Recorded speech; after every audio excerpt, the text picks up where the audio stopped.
എല്ലാ വെള്ളിയാഴ്ച രാവിലെ 8:30 മണിക്ക് ഷിക്കാഗോയിൽ നിന്ന് സംപ്രേഷണം ചെയ്യുന്ന വീക്കിലി റൗണ്ടപ്പിലേക്ക് ഞങ്ങളുടെ എല്ലാ പ്രേക്ഷകർക്കും സ്വാഗതം. ഇന്ന് സെപ്റ്റംബർ മാസം 19-ാം തീയതി വെള്ളിയാഴ്ച 103-ാമത്തെ വീക്കിലി റൗണ്ടപ്പ് എപ്പിസോഡ് അവതരിപ്പിക്കുന്നത് കുര്യൻ ഫിലിപ്പ്.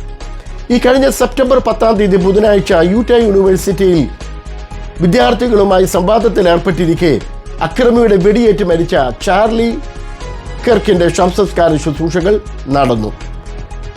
അദ്ദേഹത്തിന്റെ വധത്തോടുള്ള ബന്ധത്തിൽ ടൈലർ റോബിൻസൺ എന്ന 22 വയസ്സുകാരനെ പോലീസ് അറസ്റ്റ് ചെയ്തിട്ടുണ്ട്. അമേരിക്കയുടെ വിവിധ സിറ്റികളിൽ അദ്ദേഹത്തിന്റെ ശവസംസ്കാര ശുശ്രൂഷയുള്ള ബന്ധത്തിൽ അനുസ്മരണ റാലികൾ സംഘടിപ്പിക്കുകയുണ്ടായി. ശവസംസ്കാര ശുശ്രൂഷയിൽ പങ്കെടുത്തുകൊണ്ട് അദ്ദേഹത്തിന്റെ ഭാര്യ എറിക്ക കെർക്ക് തന്റെ ഭർത്താവ് തുടങ്ങിവെച്ച ദൗത്യം ക്രൈസ്തവ സന്ദേശം ക്യാമ്പസുകളിലും യുവജനങ്ങളുടെയിലും പ്രചരിപ്പിക്കുക എന്ന ദൗത്യം തുടരുമെന്ന് പ്രഖ്യാപിക്കുകയുണ്ടായി. അമേരിക്കയിലെ വിവിധ സംസ്ഥാനങ്ങളിലെ വലിയ സിറ്റികളിൽ മാത്രമല്ല, ലോകത്തുള്ള മറ്റ് പല സിറ്റികളിലും ചാർലി കെർക്കിനോട് ഐക്യദാർഢ്യം പ്രഖ്യാപിച്ചുകൊണ്ട് അനുസ്മരണ റാലികൾ നടത്തപ്പെടുകയുണ്ടായി. ഇന്ത്യയും അമേരിക്കയും തമ്മിലുള്ള താരിഫ് യുദ്ധം അവസാനിക്കുന്നതായി സൂചന. അമേരിക്കയിൽ നിന്നുള്ള വാണിജ്യ ഡിപ്പാർട്ട്മെന്റിന്റെ പ്രതിനിധികൾ ഇന്ത്യയിലുള്ള പ്രതിനിധികളുമായി നടത്തിയ ചർച്ചയിലാണ് മഞ്ഞുരുകുന്നതായ ലക്ഷണങ്ങൾ കാണിക്കുന്നത്. 25% നിന്ന് 15% മാറുമെന്നാണ് സൂചന. 40-ാമത് PC നാക്കിന്റെ രജിസ്ട്രേഷൻ കിക്ക് ഓഫ് നാളെ വൈകിട്ട് 5 മണിക്ക് IPC ഹെബ്രോൺ സഭയിൽ വെച്ച് നടക്കുമെന്ന് PC നാക്കിന്റെ convener pastor George K Stephenson അറിയിക്കുന്നു. ഈ സമ്മേളനത്തിൽ national secretary Sam Mathew, national treasurer Prasad George എന്നിവരും ലോക്കൽ കമ്മിറ്റി അംഗങ്ങളും നേതൃത്വം നൽകും. നാളെ വൈകിട്ട് 5 മണിക്ക് IPC ഹെബ്രോൺ ചർച്ചിൽ വെച്ചാണ് 40-ാമത് PC നാക്കിന്റെ രജിസ്ട്രേഷൻ കിക്ക് ഓഫ് നടക്കുന്നത്. നാളെ വൈകിട്ട് 6:30 മണിക്ക് IPC ഹെബ്രോൺ ഹാളിൽ വെച്ച് FPCCയുടെ മാസയോഗം ആരംഭിക്കുമെന്ന് സഭയുടെ സീനിയർ പാസ്റ്റർ PC മാമനും FPCC ഭാരവാഹികളും അറിയിക്കുന്നു. ഈ സമ്മേളനത്തിൽ പാസ്റ്റർ വർഗീസ് ബേബി മുഖ്യ സന്ദേശം നൽകുന്നതാണ്.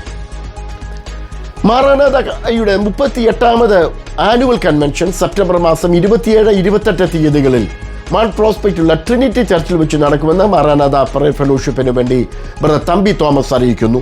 ഈ സമ്മേളനത്തിൽ ബ്രദർ സാജു ജോൺ മാത്യു ദൈവജനം സംസാരിക്കുന്നതാണ്. ഹ്യൂസ്റ്റൺ ബൈബിൾ സെമിനാരിയിൽ ഹാഫ് ഡേ വർക്ക്ഷോപ്പ് നടത്തുന്നു. നാളെ ഷാരോൺ ഫെലോഷിപ്പ് ചർച്ചിൽ വെച്ചാണ് നടക്കുന്നത്. Doctor Shaji Daniel, pastor Leslie Varghese എന്നിവർ നേതൃത്വം നൽകും. ഒക്ടോബർ മാസം 5-ാം തീയതി ഞായറാഴ്ച വൈകിട്ട് 5:30 മണി മുതൽ 8:30 മണി വരെ ചിക്കാഗോയിലെ മൗണ്ട് പ്രോസ്പെക്റ്റിലുള്ള സയോൺ ക്രിസ്ത്യൻ ചർച്ചിൽ വെച്ച് നടക്കുന്ന മഹത്വം എന്ന പേരിലുള്ള ക്രിസ്ത്യൻ മ്യൂസിക് നൈറ്റിന്റെ ബ്രോഷറിന്റെ പ്രകാശനം കഴിഞ്ഞ ദിവസം നടന്നു. ഡോക്ടർ അലക്സ് ടി കോശി പ്രഥമ കോപ്പി ഏറ്റുവാങ്ങി പ്രാർത്ഥനയായി നിർവഹിച്ചു. പ്രസിദ്ധ ഗായകരായിരിക്കുന്ന മാത്യു ജോൺ, മാസ്റ്റേഴ്സ് വോയിസിന്റെ ഗായകനായ മാത്യു ജോൺ, ഹോളി ബിറ്റ്സിന്റെ ഗായകനായ ജോസ് ജോർജ് എന്നിവർ നേതൃത്വം നൽകുന്ന സംഗീത പരിപാടി ഒക്ടോബർ 5-നാണ്. പ്രവേശനം സൗജന്യമായിരിക്കും. ഷാർജ IPC വർഷിപ്പ് സെന്ററിന്റെ സിൽവർ ജൂബിലി സമ്മേളനങ്ങൾ ഒക്ടോബർ മാസം 6, 7, 8 തീയതികളിൽ മെയിൻ ഹാളിൽ വെച്ച് നടത്തപ്പെടുന്നതാണ്. പാസ്റ്റർ അനീഷ് കാവാല മുഖ്യ അതിഥിയായിരിക്കും. ഡോക്ടർ റവറൻ വിൽസൺ ജോസഫ് സമ്മേളനം ഉദ്ഘാടനം ചെയ്യും. 20-ാമത് മാഞ്ചസ്റ്റർ കൺവെൻഷൻ ഒക്ടോബർ 10, 11, 12 തീയതികളിൽ മാഞ്ചസ്റ്ററിൽ വെച്ച് നടക്കും. പാസ്റ്റർ രാജു മേത്ര മുഖ്യ സന്ദേശം നൽകും. ബ്ലസൻ മേമന വർഷിപ്പിന് നേതൃത്വം നൽകുന്നതാണ്. ജർമ്മനിയിൽ അഡോണായി ഇന്റർനാഷണൽ ചർച്ചിന്റെ യൂത്ത് കൺവെൻഷൻ നടക്കുന്നു. ഒക്ടോബർ 3 മുതൽ 5 വരെ ലോർഡ്സൺ ആന്റണി പ്രൈസ് ആൻഡ് വർഷിപ്പിന് നേതൃത്വം നൽകും. പാസ്റ്റർ ഐസക് ജബരാജ് ഈ സമ്മേളനത്തിൽ മുഖ്യ പ്രസംഗം നൽകുന്നതാണ്. അസംബ്ലീസ് ഓഫ് ഗോഡിന്റെ UK യൂറോപ്പ് റീജിയനിലുള്ള സഹോദരിമാരുടെ ഒരു പ്രത്യേക സമ്മേളനം ലിഡിയ എന്ന പേരിൽ പ്രസ്റ്റണിൽ വെച്ച് നടത്തുന്നു. ഈ സമ്മേളനത്തിൽ സിസ്റ്റർ അക്സ പീറ്റേഴ്സൺ മുഖ്യ സന്ദേശം നൽകുന്നതാണ്. ഛത്തീസ്ഗഡിൽ വീണ്ടും ബജറംഗൽ ആക്രമണം. കഴിഞ്ഞ ഞായറാഴ്ച ആരാധനയ്ക്ക് വന്ന ജനക്കൂട്ടത്തിന് നേരെയാണ് ബജറംഗൽ പ്രവർത്തകർ ആക്രമണം അഴിച്ചുവിട്ടത്. വർഷങ്ങളായി അവിടെ പ്രവർത്തിക്കുന്ന ആരാധനാലയത്തിലെ ആരാധനയെ തടസ്സപ്പെടുത്തിക്കൊണ്ട് അവർ അവിടുത്തെ പാസ്റ്ററുടെ ആക്രമിക്കുകയുണ്ടായി. അദ്ദേഹത്തിൻ്റെ കൈ ഒടിഞ്ഞ നിലയിൽ ആശുപത്രിയിൽ പ്രവേശിക്കപ്പെട്ടു. അവിടെ നടക്കുന്ന സഭകളിൽ, പ്രത്യേകിച്ച് ഹൗസ് ചർച്ചുകൾക്ക് ഡിസ്ട്രിക്ട് കളക്ടറുടെ അനുമതി ഉണ്ടെങ്കിൽ മാത്രമേ ഇനി പ്രവർത്തിക്കുവാൻ സാധിക്കൂ എന്നുള്ള ഒരു നിയമം അവിടെ കൊണ്ടുവന്നതായി അറിയുന്നു. ഛത്തീസ്ഗഡിലും നമ്മുടെ നോർത്ത് ഇന്ത്യയുടെ പല ഭാഗങ്ങളിലും ക്രൈസ്തവർ നേരിടുന്ന ആരാധനാ സ്വാതന്ത്ര്യത്തിന്മേൽ നടക്കുന്ന കടന്നാക്രമണത്തിന് ഓർത്ത് ദൈവത്തോട് പ്രാർത്ഥിക്കുവാനും നമുക്ക് സ്വതന്ത്രമായി നമ്മൾ വിശ്വസിക്കുന്ന ദൈവവചനം പ്രചരിപ്പിക്കാനുമുള്ള നമ്മുടെ സ്വാതന്ത്ര്യം സംരക്ഷിക്കപ്പെടുവാനും ദൈവമക്കളുടെ പ്രാർത്ഥന ഇതിലൂടെ ഞങ്ങളും അപേക്ഷിക്കുന്നു. അനേകർ അതിനുവേണ്ടി പ്രാർത്ഥിച്ചുകൊണ്ടിരിക്കുന്നു. ഛത്തീസ്ഗഡ് ഉൾപ്പെടെയുള്ള അനേക നോർത്ത് ഇന്ത്യൻ സിറ്റികളിൽ ബജരംഗൾ പ്രവർത്തകർ അക്രമം അഴിച്ചുവിടുന്നതായിട്ടാണ് നമുക്ക് മനസ്സിലാകുന്നത്. ക്രൈസ്തവ സന്ദേശം പ്രചരിപ്പിക്കുക എന്നുള്ള നമ്മുടെ ദൗത്യം, അത് നമ്മൾ നിർബന്ധപൂർവ്വം ആരും അടിച്ചേൽപ്പിക്കുകയല്ല, അത് പ്രചരിപ്പിക്കുക എന്നുള്ള നമ്മുടെ ദൗത്യം അഭംഗുരം തുടരുവാൻ ദൈവമക്കളെല്ലാവരും നോർത്ത് ഇന്ത്യയിലേക്ക് വേണ്ടി പ്രത്യേകിച്ച് പ്രാർത്ഥിക്കണമെന്ന് ഈ സമയത്ത് ഞങ്ങൾ വീണ്ടും ഓർപ്പിക്കുന്നു. ഗസയിൽ ഇസ്രായേൽ കരയുദ്ധം വളരെ ശക്തമായിട്ട് തുടരുന്നു.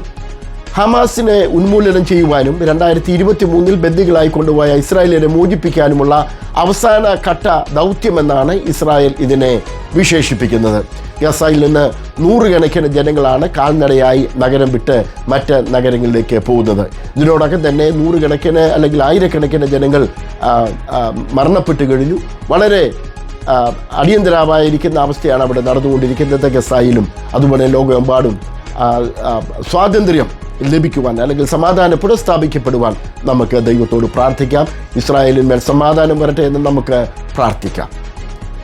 POP കേരള സ്റ്റേറ്റിൻ്റെ 78ാമത് ജനറൽ ക്യാമ്പ് ഡിസംബർ മാസം 21 മുതൽ 24 വരെ പെരുമ്പാവൂരിൽ വെച്ച് നടക്കുമെന്ന് POPയുടെ കേരള സ്റ്റേറ്റ് എക്സിക്യൂട്ടീവ് അംഗങ്ങൾ കഴിഞ്ഞ ദിവസം പ്രഖ്യാപിച്ചു. IPC ഫുൾ ഗോസ്പൽ ചർച്ച് കുവൈറ്റിൻ്റെ വാർഷിക കൺവെൻഷൻ നവംബർ മാസം 19 മുതൽ 21 വരെ കുവൈറ്റ് സിറ്റിയിൽ വെച്ച് നടക്കുമെന്ന് ഭാരവാഹികൾ അറിയിക്കുന്നു. പാസ്റ്റർ KJ തോമസ് കുമിളി ഈ കൺവെൻഷനിൽ മുഖ്യ സന്ദേശം നൽകുന്നതാണ്.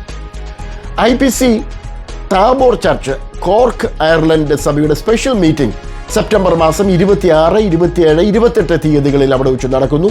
പാസ്റ്റർ പോൾ ഗോപാലകൃഷ്ണൻ മുഖ്യ സന്ദേശം നൽകുന്നതാണ്. സൗദി അറേബ്യയിലുള്ള ചർച്ച് ഓഫ് ഗോഡിൻ്റെ രജത ജൂബിലി ആഘോഷം കഴിഞ്ഞ ദിവസം സമാപിച്ചു. ചർച്ച് ഓഫ് ഗോഡിൻ്റെ കേരളത്തിൻ്റെ ഓവർസിയർ പാസ്റ്റർ Y റജി മുഖ്യ അതിഥിയായിരുന്നു. ഇതോടെ ഇന്നത്തെ വീക്കിലി റൗണ്ടപ്പ് ഇവിടെ അവസാനിക്കുന്നു. അടുത്ത വെള്ളിയാഴ്ച നാം വീണ്ടും കണ്ടുമുട്ടും വരെ ദൈവത്തിൻ്റെ എല്ലാ അനുഗ്രഹങ്ങളും നമുക്കുണ്ടാകട്ടെ എന്ന് പ്രാർത്ഥിക്കുന്നു. മറക്കരുത്, 40ാമത് PCNAC രജിസ്ട്രേഷൻ കിക്ക് ഓഫ് നാളെ വൈകിട്ട് 5 മണിക്ക് IPC ഹെബ്രോൺ ഗോസ്പൽ സെൻറ്ററിൽ വെച്ച് നടക്കുന്നു. നിങ്ങളെല്ലാവരെയും പ്രത്യേകിച്ച് ഷിക്കാഗോ, വിസ്കോൺസിൻ, ഇൻഡ്യാന എന്നീ സംസ്ഥാനങ്ങളിലുള്ളവരെ ഞങ്ങൾ ആ മീറ്റിങ്ങിലേക്ക് സ്വാഗതം ചെയ്യുന്നു. ദൈവത്തിൻ്റെ എല്ലാ അനുഗ്രഹങ്ങളും നമുക്കുണ്ടാകട്ടെ. വീണ്ടും അടുത്ത വെള്ളിയാഴ്ച കണ്ടുമുട്ടും വരെ ഒരു നല്ല വീക്ക് നല്ല ആഴ്ച ഞങ്ങൾ ആശംസിച്ചുകൊണ്ട് അവസാനിപ്പിക്കുന്നു. ദൈവം നമ്മളെ സഹായിക്കും.